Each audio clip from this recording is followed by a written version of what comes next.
बिस्मिल्लाहिर्रहमानिर्रहीम। अस्सलामुअलैकुम students, biology 9th और यूनिट नंबर 8। आज का हमारा टॉपिक है विटामिन डी। तो इससे पहले जैसे हम विटामिन ए के बारे में बात कर चुके हैं, विटामिन सी के बारे में बात कर चुके हैं, तो आज बात होगी अबाउट विटामिन डी। तो सबसे पहले हम इसकी बात करेंगे कि विटामिन डी जो है ना वो हमारे बॉडी में क्या रोल प्ले करता है। Role in our body. Vitamin D के जो रोल्स हैं ना उनमें से पहली बात जो है वो ये है कि ये हमारे बॉडी में कैल्शियम और फास्फोरस का जो कंसंट्रेशन है उसे रेगुलेट करता है। Regulate calcium and phosphorus concentration. ठीक है, तो ये जो हमारा ब्लड है ना उसके अंदर कैल्शियम और फास्फेट का ये लेवल जो है ना वो मेंटेन रखता है। ठीक है, पूरा रहना चाहिए, ना कम हो ना ज़्यादा। Maintain calcium and phosphorus level in blood के अंदर इन दोनों का जो कंसंट्रेशन है उसको ये मेंटेन करता है। ठीक है, सेकंड जो इसका रोल है वो ये है कि absorption of minerals.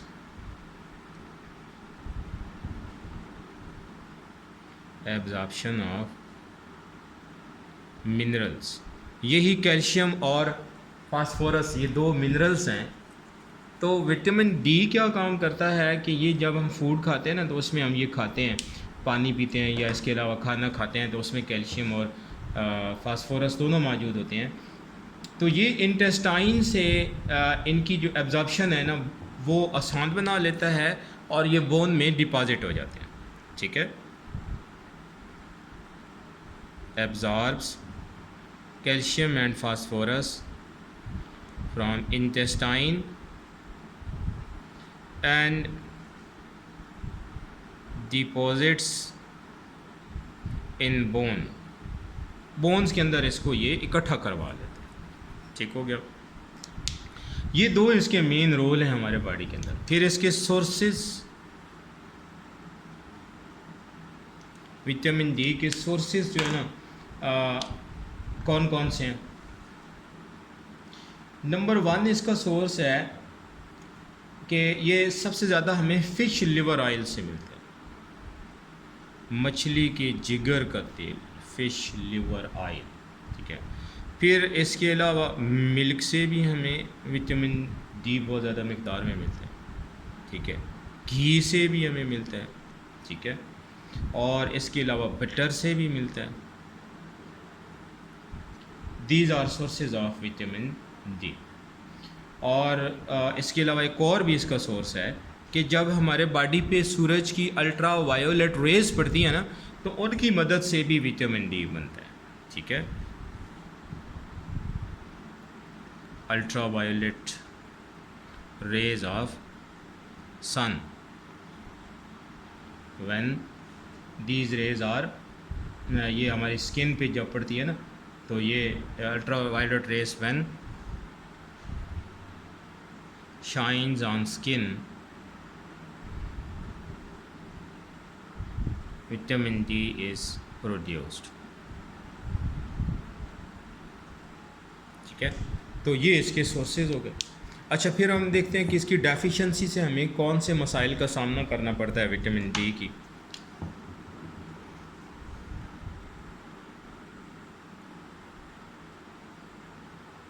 Deficiency, vitamin D की जो डेफिशिएंसी है ना उससे बच्चों और बड़ों दोनों को डिफरेंट मसाइल का सामना करना पड़ जाता है। ठीक है, फर्स्ट ऑफ ऑल हम बात करते हैं इन चिल्ड्रन में अगर विटामिन डी की कमी हो जाए तो एक डिजीज़ हो जाती है जिसे नाम देते हैं रिकेट्स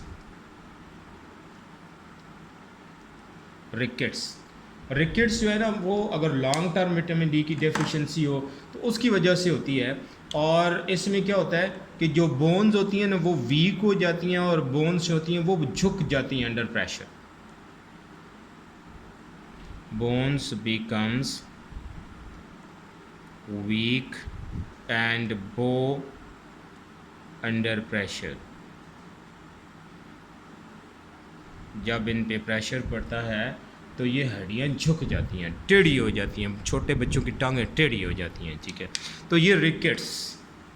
और इन एडल्ट्स, बड़े बंदों में अगर इस विटामिन की कमी हो जाए तो फिर क्या मसाइल का सामना करना पड़ता है। तो उस हवाले से एक डिज़ीज़ है जिसका नाम है ऑस्टियोमलाइशिया। ऑस्टियोमलाइशिया। ऑस्टियोमलाइशिया में क्या होता है कि जो बोन होती है ना वो सॉफ्ट हो जाती हैं, और फिर थोड़ी सी भी ठोकर कहीं लगे या बंदा गिरे ना तो उसकी हड्डी टूट जाती है, ठीक है। Softening of bones, bone soft हो गई और थोड़ी सी भी कोई चोट लगेगी तो फ्रैक्चर हो जाएगी। Risk for fracture is increased. Fracture का जो रिस्क होता है वो बढ़ जाता है, ठीक है। That was all about vitamin D. Okay, wish you good luck. अल्लाह हाफिज़।